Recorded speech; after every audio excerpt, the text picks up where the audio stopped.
होली का पर्व बस आने को है। होली मनाए जाने के पीछे हिरण्यकश्यप, प्रहलाद और होलिका की कहानी से तो हम सब अवगत हैं। हिरण्यकश्यप न केवल एक बहुत शक्तिशाली राक्षस और राजा था, बल्कि प्रहलाद का पिता भी था। हिरण्यकश्यप ने अपनी घोर तपस्या से यह वरदान अर्जित किया था कि उसे न कोई नर मार सकता है, न कोई नारी, न उसे दिन में मारा जा सकता है, न रात में, न उसे जमीन पर मारा जा सकता है, न आकाश में, और न जाने क्या क्या। हिरण्यकश्यप इतना ताकतवर था कि उसने अपने खौफ से उसके राज्य में हर किसी को ईश्वर की आराधना करने से रोक रखा था। वह सबसे कहता था कि सिर्फ उसी की पूजा होगी। ईश्वर अमर है, उन्हें मारा नहीं जा सकता। वैसे ही हिरण्यकश्यप ने वरदान पाकर खुद को अमर बना लिया है, अब उसे कोई मार ही नहीं सकता, अतः वो भी तो ईश्वर है। उनकी एक बहन भी थी, होलिका। पूरा राज्य राजा साहब के डर से उनकी बात मान रहा था, परंतु उनका छोटा सा पुत्र प्रहलाद उनकी बात मानने से इनकार कर देता है।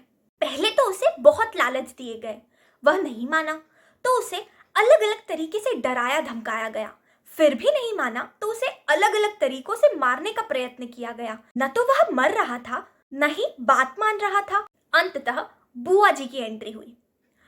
वह बच्चा निडर और अपनी बात पर अडिग था।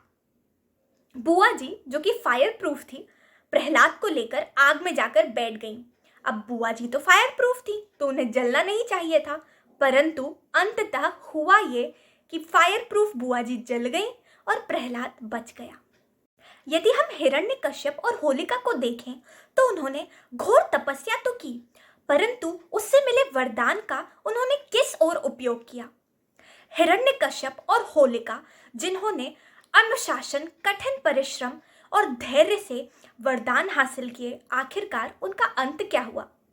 होलिका जलकर मर गई। हिरण्यकश्यप ने बहुत चालाकी, अनुशासन और परिश्रम दिखाया, परंतु ऐसा बताया जाता है कि खंबे से नरसिंह भगवान प्रकट हुए। उन्होंने उसे संध्या के समय अपने नाखूनों से मारा, क्योंकि संध्या थी तो न दिन थी न रात। इस तरीके से हिरण्यकश्यप और होलिका दोनों का अंत हो गया।